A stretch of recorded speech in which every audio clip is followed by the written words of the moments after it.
guys, welcome back to either the Arsenio Buck Show or Arsenio's ESL podcast. I'm putting this onto both because I believe both audiences need this. For those of you on my ESL podcast, you already know her. You already miss her. You've been asking for her for such a long time. Katarina and I have rocked the house on so many occasions to give you guys tips and whatnot for English language training. But this is more of a mindfulness practice type of podcast. And this is why I'm going to be doing this simultaneously on both podcasts, because I believe both audiences need this most right now. So for those of you who do not know Katarina on the Personal Development Podcast, born and raised out there, well, I'm not exactly sure, but let's just say Omaha, Nebraska. She will correct me within the next 5 seconds if that is incorrect. And then she ended up teaching out there in Greece and Panama, and now she's back there, and now she's focusing more in things that are in alignment with her. You know, having that set up in the background and having my boy Curious George, me and him go way back. I've gotten Curious George haircuts before, people. That was back in 2005. But the lack of hair that I have now, that's impossible to do now. But nonetheless, for everyone out there, guys, this is going to be a powerful podcast in terms of stress relief tips, mindfulness, getting a perspective shift in what's happening around us. There are so many people that are falling into the abyss that people are posting out there. But how can we control what is around us? There's going to be a range of different topics that we're going to be focusing on. And without further ado, Katarina, thanks so much for coming on. Thank you for having me again. And yes, you can introduce me as being from Omaha, Nebraska, but you were right in like questioning that, because I grew up in an Air Force family and moved around a lot. But yes, Omaha is what I call home. But I love that, like you know, we have both been teachers who have traveled around a lot. And so we get all of our influences from so many different places.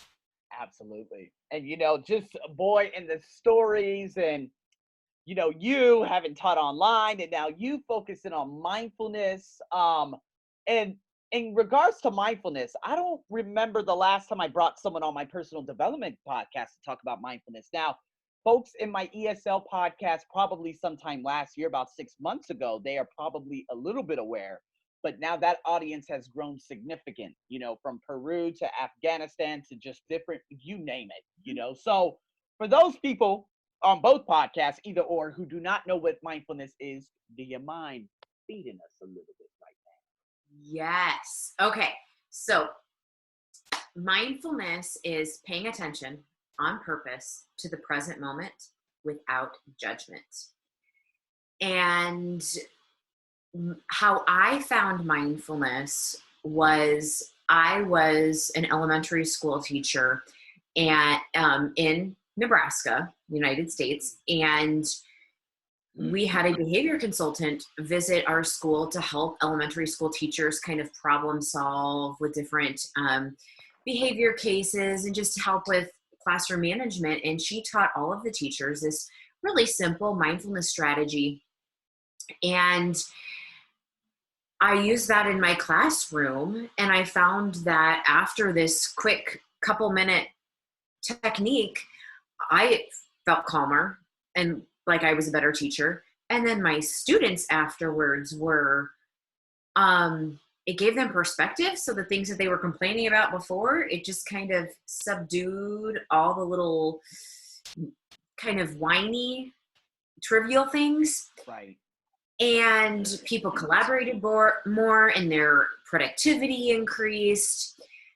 And so naturally, when I moved overseas then to teach English at an American international school in Greece, I took that same mindfulness strategy with me to Greece.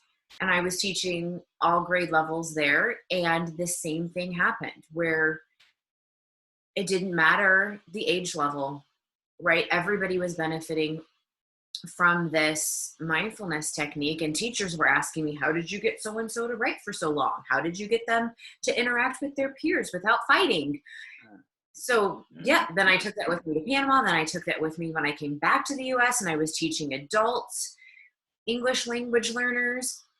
And it was because there was that very drastic, striking similarity that mindfulness serves everyone, no matter their age, no matter their language, their socioeconomic status. Everybody was asking for more. And so I left traditional education, and I am now a contract mindfulness teacher. So I teach to children and I teach to adults. And I love that now, with all of this coronavirus impact in the world, people are seeking more mindfulness and knowing that I have got to reduce my stress level, because when people are experiencing greater levels of stress, that lowers the immune system, right? We want to keep ourselves healthy. Yep. Stress reduction and mindfulness has as a side effect calm, lower cortisol, the stress hormone, all of these amazing side effects of practicing mindfulness.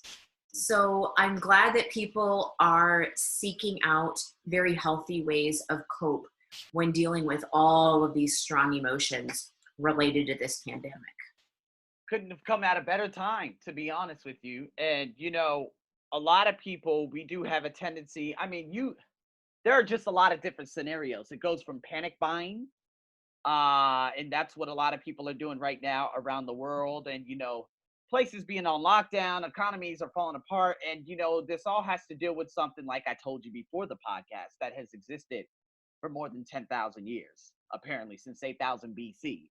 And so now, you know, people are being controlled by what's happening, them circumstances around them, rather than having that self-control and literally focusing on themselves. So when it talks, like, people are stressed out, I'm going to be honest with you, like, jobs have fallen apart.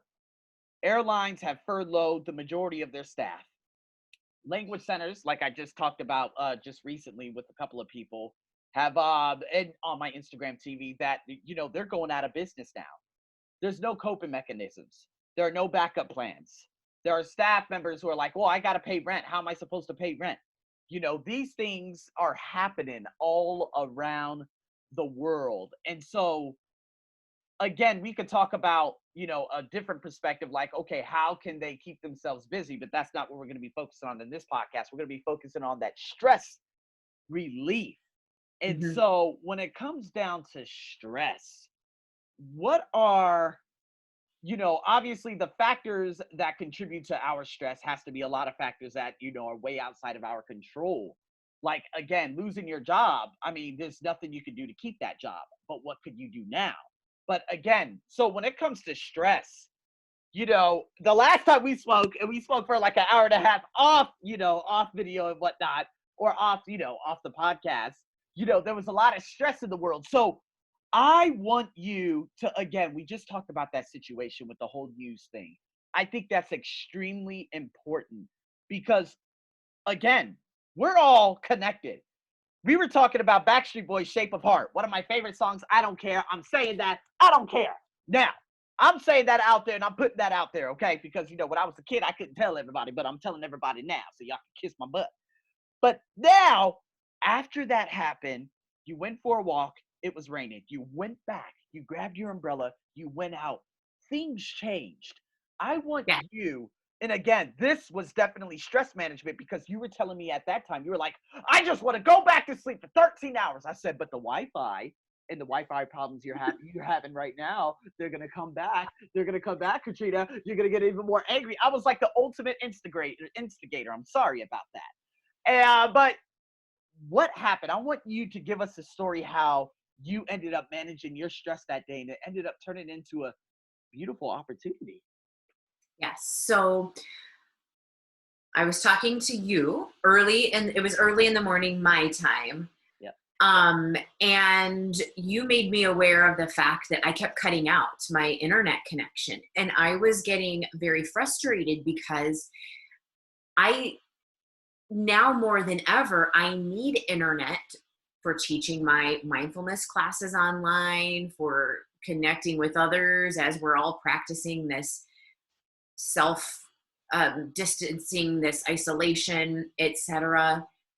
And I had been frustrated because someone the night before had also commented on me cutting out. And it was while I was teaching a class, you know, with you and our informal conversation, not as big of a deal.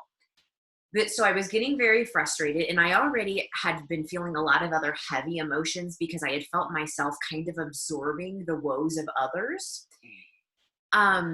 So when I got off the call with you, I decided to honor my self-care, and I left the house to go take a walk. And yes, it was raining. I did come back and I got my umbrella, and I decided I need to walk anyway, because in those times of stress, the old me and lots of people decide, oh, well, to make the stress go away, I need to get my to-do list items done. Boom, boom, boom, boom, boom.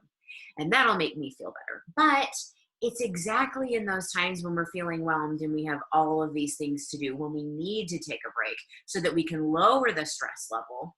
Right. So that then we can be present with our task at hand and be more efficient and choose more skillful, wise responses. Right. So yes, I left and I took a walk in the rain with my umbrella, and I made it to the park. And once I got to the park, I became aware of sounds of birds. And that just brought me a lot of joy. And so I decided to do a spontaneous, informal mindfulness practice where I just sat down on some wet landscaping rocks, and I just closed my eyes and I used the sounds as my anchor. So in mindfulness, we call anchor the thing that we focus our attention to. Okay. And so I was just listening to the sounds of the birds. And it was just bringing me much relief, because it was something peaceful and soothing. And therefore I was in the present moment. I wasn't freaking out about what's going to happen if I can't get my Wi-Fi back working. You know, I wasn't ruminating about stuff in the past. I was solely focused on the sounds of the birds. When I did open my eyes, I saw, standing about 12 feet away from me, there was a man holding a giant camera. And he smiled, was very friendly, asked me if he said he had taken some pictures of me and asked if he could put them in the newspaper, because he's a photographer from the newspaper. Yeah. And I had some questions for him right away, because I was just kind of taken aback. First of all, typically my choice of being photographed would not be when I'm in my wet pajamas, having left the house immediately, you know. But I told him that I was doing a mindfulness practice, and he had all these questions about mindfulness, and was basically saying that this is exactly what people need during this time of uncertainty and fear and panic. Is people need something healthy to use as a way to cope and look inward. He ended up asking me if he could pass on my information to a reporter at the newspaper. And I said, sure, like if you can use me as a way to spread this message of how mindfulness is free and accessible to us all, to promote all this kind of mental health, self-care, etc., by all means. The next day, the reporter called me. The following day, there's a mindfulness story that was published in the local newspaper. And I got all kinds of wonderful responses from people about, because though the reporter and I had spoke a long time about mindfulness, it was interesting to me that the parts that she pulled out of what I had to say, the majority of the parts that she posted in the article were about mindfulness, self-compassion. And the response was beautiful about people saying, this is what I need to hear right now. This is what I need to hear right now, that my emotions are all valid. So mindfulness, self-compassion has a few different steps, but the first step is just bringing attention to what is it that I'm feeling. And so it could be multiple emotions, right? Like that day that I was talking to you that I needed to go for that walk immediately, it was a lot of emotions. So during this pandemic time, for a lot of people, it's fear or uncertainty, overwhelm, disappointment because all the events and the things that they normally look forward to are all canceled. There could be loneliness because we're cut off from our social networks. There could be extreme anxiety, confusion, boredom. And so a counselor who I know of, she uses the phrase, if you can name it, you can tame it. So if you can name the emotions that you're feeling, it makes those emotions less scary. Yes. Right? Because it's the fear of the unknown that a lot of us have. But if we can give ourselves the self-compassion to just acknowledge, okay, this is a moment of suffering in the form of fear, confusion, anxiety, anger, etc. And then the next part of self-compassion is remembering the common humanity of these emotions are not unique to me, right? I am human like everyone else. And like all humans, part of the human experience is experiencing all emotions of the spectrum. And so once we realize that we're all in this together, then it brings a sort of sense of relief of not feeling lonely and feeling connected. And that connection just brings so much relief. So in those stages of self-compassion, we just went over that the first part is just acknowledging what emotions we're feeling, right? Yep. And acknowledging that it is a moment of suffering in whatever form. Yep. Then remembering that this is that suffering is part of the human experience. Mm-hmm. And then the third part of mindfulness self-compassion is giving ourselves the same concern, comfort, and care that we would give a good friend who was suffering.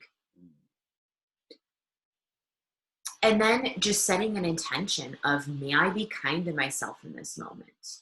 Or replace it with whatever words feel natural for you. Right? May I give myself the compassion that I need? So a lot of us, we have this, we automatically go to the negative self-talk. Yep. And so in the times of feeling strong emotions, they're already difficult. But what we then do is we actually feel guilty for feeling these emotions. That's true. And that only makes it worse. So mindfulness is about being in the present moment. So if we can be in the present moment and actually just pause to feel what we're feeling and then give ourselves compassion for feeling like that, it will bring so much relief.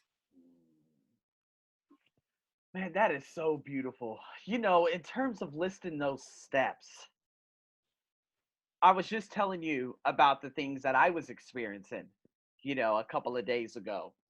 And again, I hurry up and identified it like, okay, Arsenio, you keep looking out the window. Why is it that you keep looking out the window?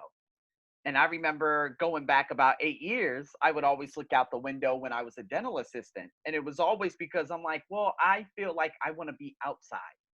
I want to be outside in that sunshine. I want to be outside communicating with people because I crave that face-to-face interaction. So that's me becoming aware of my feelings. And that's one tip, for Mm-hmm. stress management. It's like, okay, Arsenio, or for people around the world who are experiencing, setbacks in terms of their job, in terms of their finances. Okay, what feeling am I feeling right now? What is this? Okay, I got the source.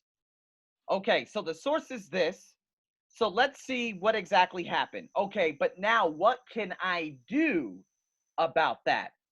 Mm-hmm. Because a lot of people, again, with the stress and naming it, especially, I heard that on an Eric Thomas podcast. And he was, again, myself, a long time ago, I had something called rage. And this rage, it could have been because of what I saw between my father and my mother when I was a child, when they would just go crazy on each other back in the 1995 to 1997 or 1998.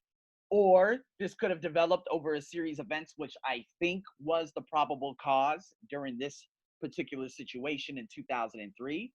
But then what I did, I was like, okay, Arsenio, something's not right. And then just like you, the reporter coming up to you, a guy by the name of Manny in my fourth period class came up to me and said, Arsenio, do you still want to do track and field?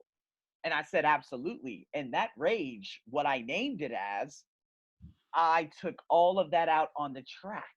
And again, Mm-hmm. there were times that I suffered big setbacks and I cried and I kicked and I screamed when I lost a race. And that was my very first race. But then when I won, all of that rage ceased to exist. It was no more.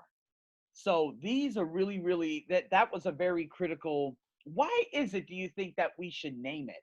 Can we dive deeper into that? Like, because you're the second person that have said this, Mm-hmm. that has said this. So why is it, do you think it's very important to name it? So first of all, those steps of self-compassion that I shared, I did not reference Kristen Neff, but her book, Self-Compassion. Okay. Kristen Neff is this mindfulness self-compassion guru. I highly recommend any of her content. This book is great. Her TED Talk. So something that I see over and over and over in the mindfulness world, and really in any of the personal development material that I consume, is that when we don't know what something is, Right. that makes it scary and something that we try and push away. The second, though, that we do name it and look at it for what it is, then it makes it less scary because we realize, okay, that's anger, right? And part of mindfulness too is not attaching to it, not identifying with I'm an angry person, but rather, okay, the emotion coming up is anger, or observing this is anger, this is what it feels like. Maybe even noticing as part of mindfulness what it feels like in the body. So, anger could be an increase in heart rate. It could be my face is getting warm, or tightness in the chest, or a knot in my stomach, or my fists are feeling clenched, or my shoulders are getting hunched. But as soon as we take the time to become aware of it and what our habit is, then we can do something to change it. So in mindfulness, what happens is we are learning to be with whatever the emotion or physical sensation or thought is. We're learning to be with it just as it is. And so mindfulness is not always this magical image of what you might see in a magazine of somebody sitting still in this beautiful garden with a waterfall and magical butterflies floating around them. Calm and peace absolutely can be a side effect of mindfulness. But some of the times when mindfulness has served me most have been the times when I have been experiencing the most unpleasant emotions. Somebody says something, it automatically triggers a negative response. I take a moment just to pause and note to myself, what is that emotion that I'm feeling and what are the physical sensations in the body? And then by practicing mindfulness, it allows me to take the time to look inward. And because I'm taking the time to pause and look at myself, I'm able to make a more wise choice, and I'm less likely to regret my reaction. Whereas, you mentioned things like rage. For some people, in terms of rage or other unpleasant emotions, the first thing that we do when something bothers us is we lash out, we react in a way, whether it's yelling, something violent, or saying something we regret, and you're like, oh, I wish I just would have, taken the time and thought about my actions first. Well, we're in a habit loop, this autopilot response of how we've reacted for years and years and years. We can break that habit loop. Mindfulness, just sitting and being still and just observing what's coming up for us, allows us greater awareness of what's happening inside of us so that we can make more skillful choices. Wow.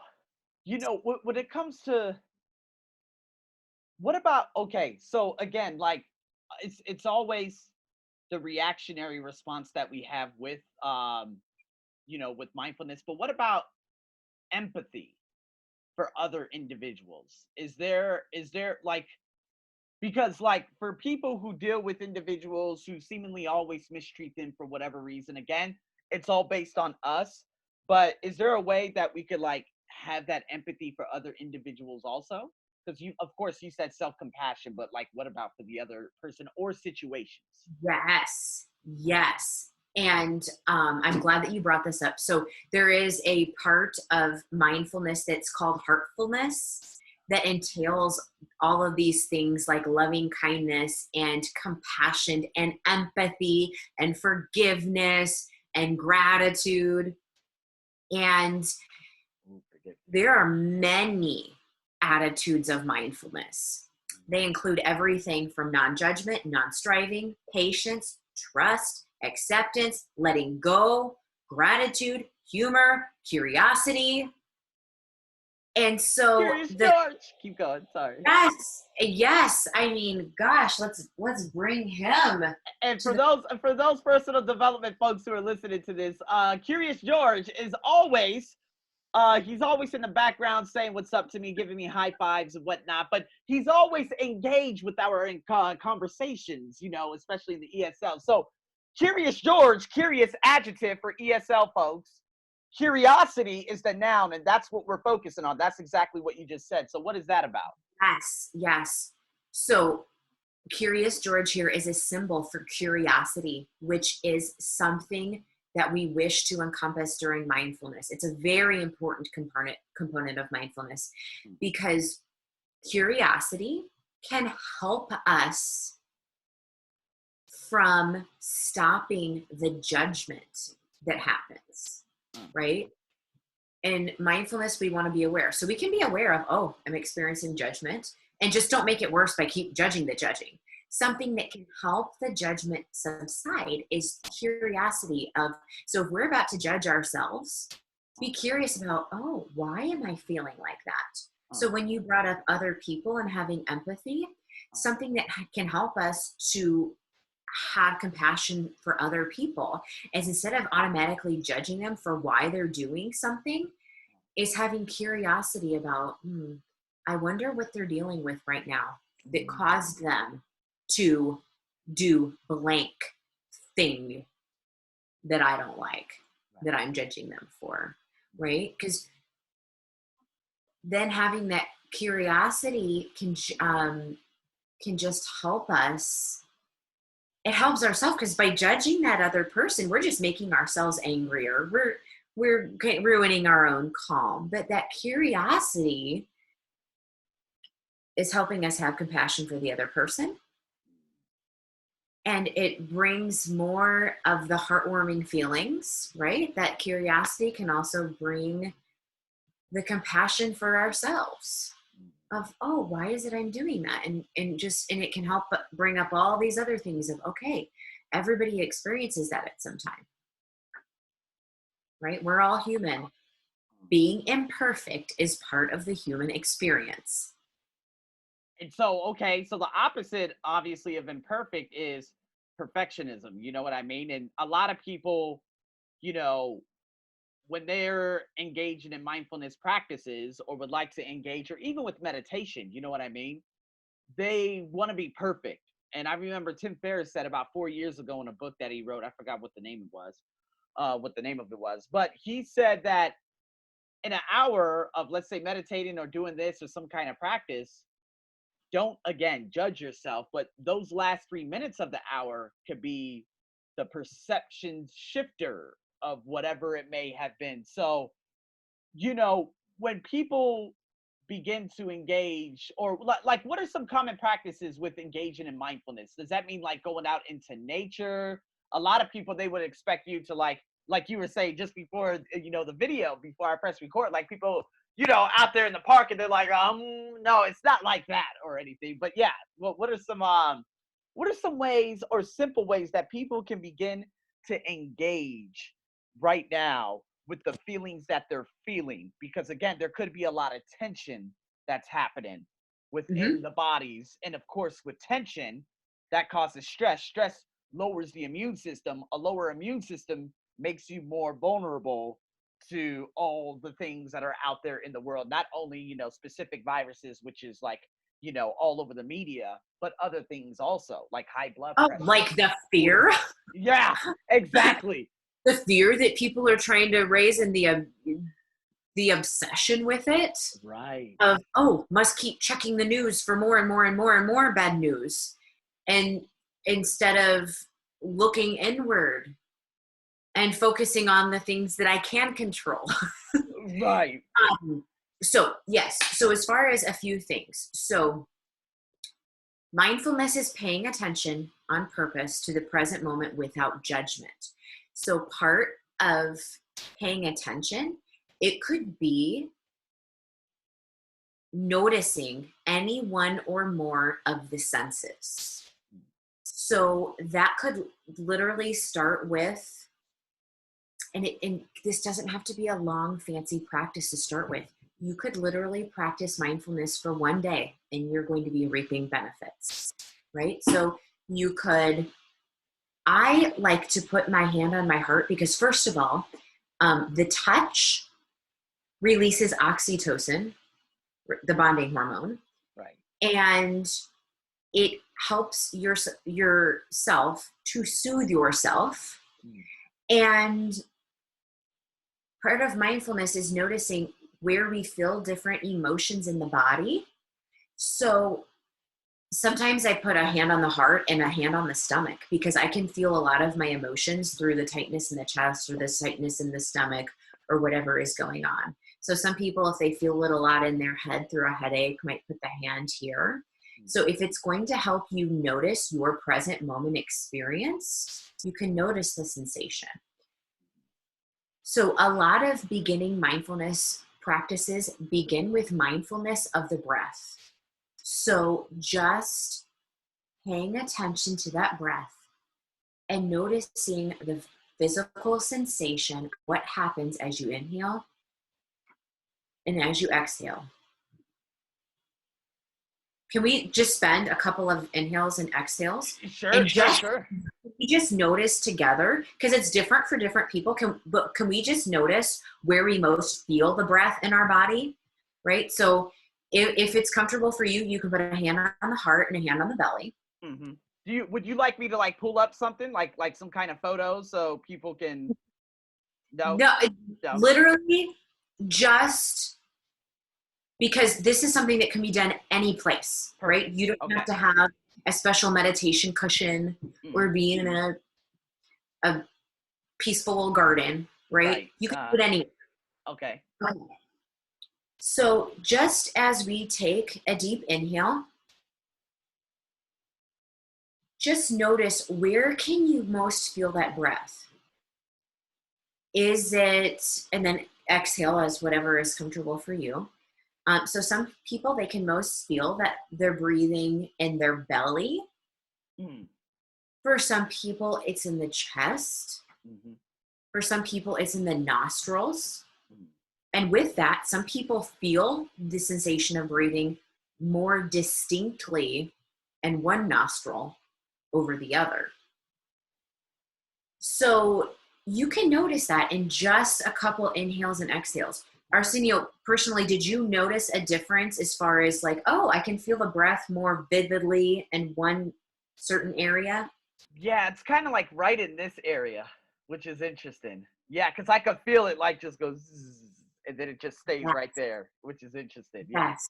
So yeah, so for you right there in the chest, usually for me, it's in the stomach, but depending on my emotion, it can change. And so being that curiosity is a huge part of mindfulness, see if you can just be really, really curious and practice a beginner's mind with your own breath. So beginner's mind is an attitude of mindfulness in which we encounter something as though we've never experienced it before. Like kids do this all the time. When something brand new to them, they're just full of all this wonder and amazement and curiosity. If you can practice that same beginner's mind and curiosity with your breath, of noting what you feel and how it feels, is my breath rapid? Is it shallow? Is it deep and shallow? That is going to bring relief to whatever your experience is, because that awareness of the breath is your present moment experience. That's where you're living, in the present moment. And it takes away the stress of obsessing about something that happened in the past that you can't change. And it takes away the anxiety of something that you're worried about that could happen in the future, but you don't know. And once you're just paying attention to what is happening within you right now, a lot of times you might realize, this experience right now, it's not that bad. Right? I have this breath. This breath is always with me for support. Right. Other people may have let me down. There may be tons of circumstances out of my control, but my breath is always with me for support. And that breath work has huge benefits of not only lowering cortisol, the stress hormone, and therefore lowering your blood pressure, but strengthening your immune system. And people who practice mindfulness on a daily basis, they're strengthening areas of the brain in the prefrontal cortex that make them less reactive. So practicing mindfulness is a proactive exercise, just like your physical exercise is important and your eating healthy foods is necessary for your holistic health. So is mindfulness, because practicing every day time for yourself to be still and quiet is strengthening that part of the brain in the prefrontal cortex that makes you less reactive. So a lot of people, after practicing mindfulness for a while, will notice that, that situation that used to trigger them and make them have a lot of stress, let's say something that was on a daily basis, like traffic. Right. Or, somebody that they see every day with an irritating habit. They notice that after a while that, I'm not as bothered by these same everyday situations as I used to be. Wow. And some of the ways where they feel like that, like shallow breathing, like you said, the deep breath, we were taking those deep breaths and whatnot, but shallow breathing, what does that normally indicate? So it can be a lot of things. So I will give you an example. I had a phone call last fall that was really, really bad news for me personally. And I took that moment, I had my phone on speaker, and I put the phone down, and I literally put a hand on the heart and a hand on the stomach. And I just took a moment to notice, and I just noted in my head what was happening. Okay, my heart rate had drastically increased. Wow. And I just noted, okay, rapid heartbeat, not in the stomach. And that saved me from reacting in a way on the phone that could have really made my relationship worse with that other person on the phone, because I took the time to know. The me of a few years ago, before practicing mindfulness, would have had something shoot out of my mouth that I would have been regretting for a long time. So it's easier for some people, for me at least, to notice what is the body sensation, and then I can relate that to an emotion more easily. Both of them are mindfulness, whether you're noticing a body sensation, noticing an emotion, a thought, a story, etc. That's all mindfulness. But they all allow you, no matter what it is you're noticing in the present moment, they allow you the opportunity to respond more skillfully afterward.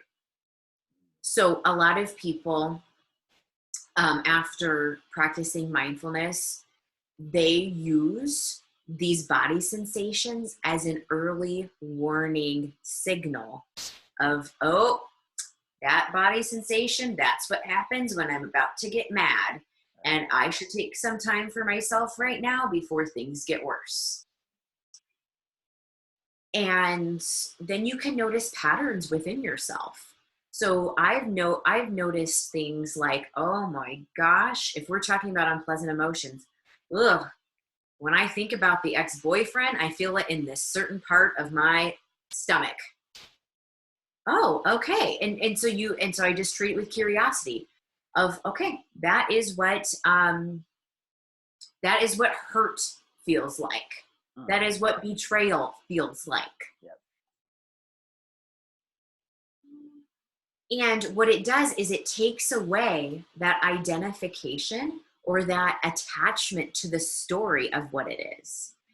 Instead of, like we had mentioned before, instead of attaching myself to the story of like victim, it just allows me to know, okay, just like an observer. Okay, I'm observing within my body. This is what hurt feels like. And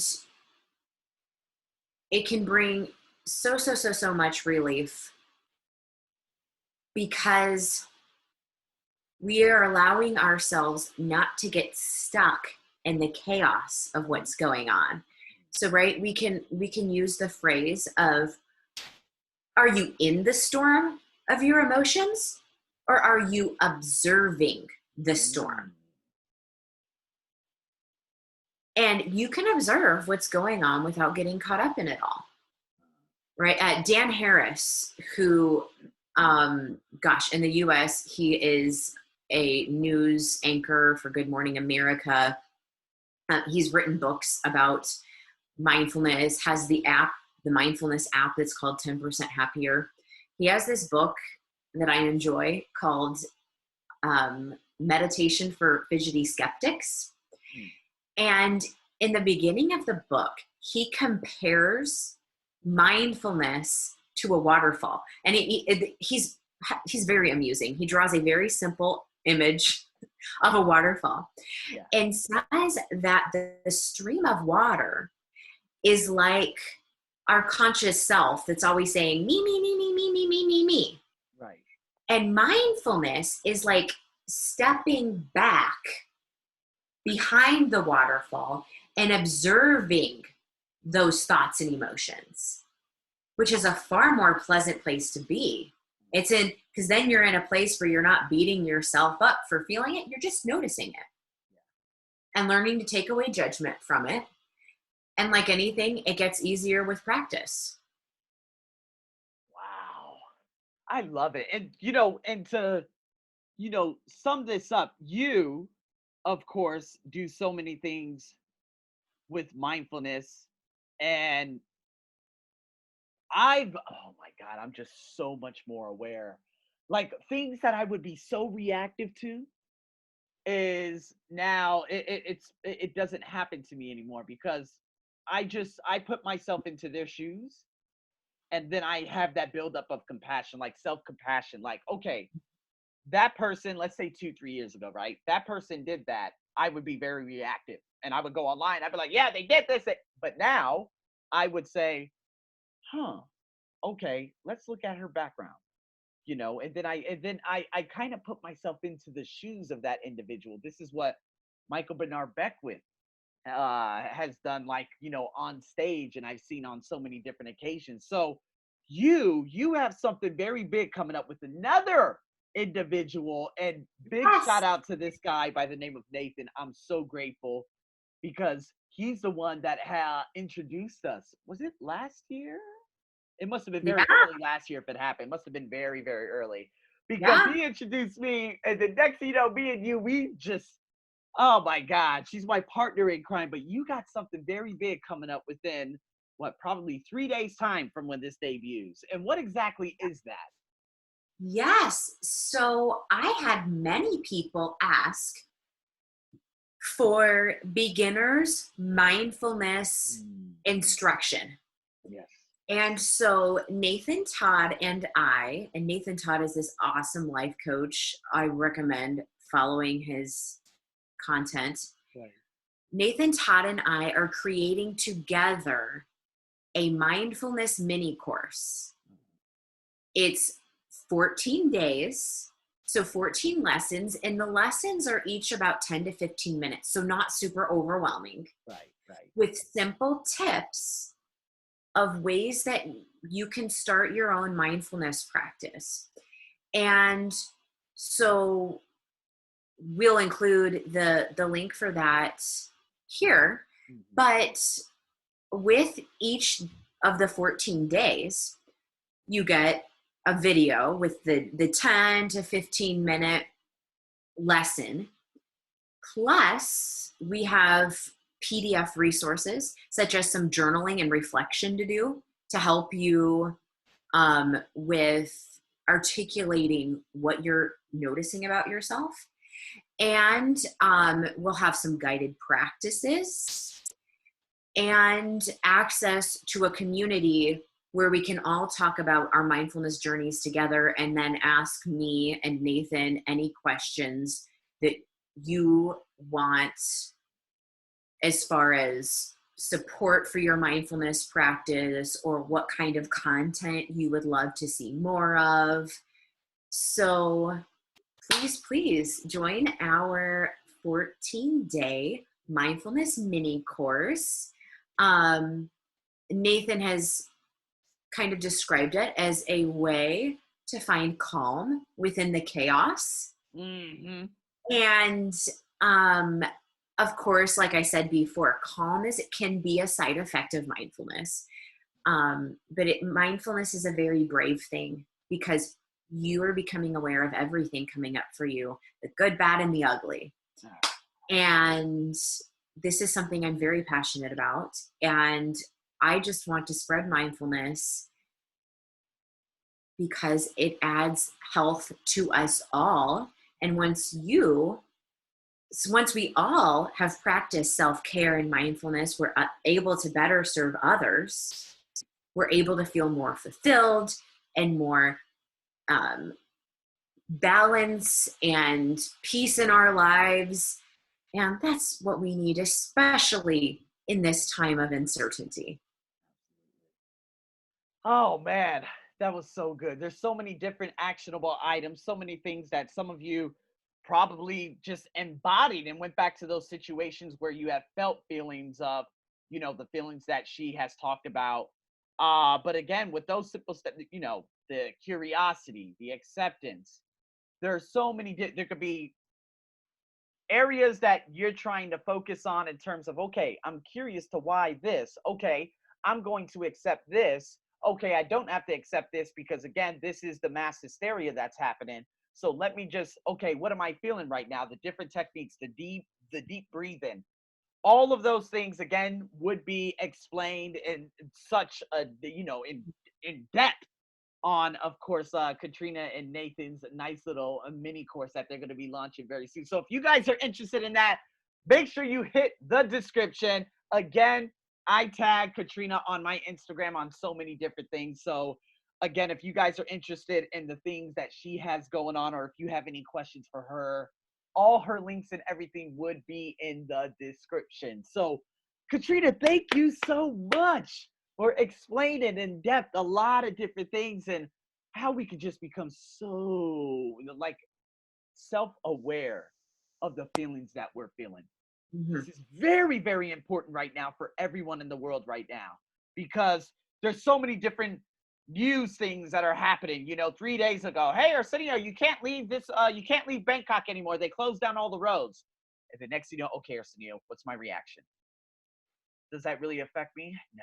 Okay. Accept it. You know what I mean? Just taking those deep breaths. I mean, it could be so vital for a lot of people out there, especially students that follow me in Pakistan, some students that follow me in Monterrey, Mexico, because they're like, oh my God, there's so much that's happening. Well, you know what? Now you have those little things that you can do on a routine basis. Or if those of you are at home and you guys are looking to say, you know what? Yes, I would love to do this. You guys know how to get in touch with Katrina. So Katrina, again, thank you so much for coming on. Yes, thank you. And just everyone remember, we're all in this together. If there's any question related to mindfulness you have, please send me a message via Instagram, Facebook, anything. I just want to help support you so that you can support all the people you encounter in your life. And with that being said, guys, thanks for tuning in to either the Arsenio Buck Show or Arsenio's ESL podcast. Again, any questions, you shower them away, and you make sure you get in contact with both, of course, Katrina and I. If you guys have any additional questions, I'm your host, as always, over and out.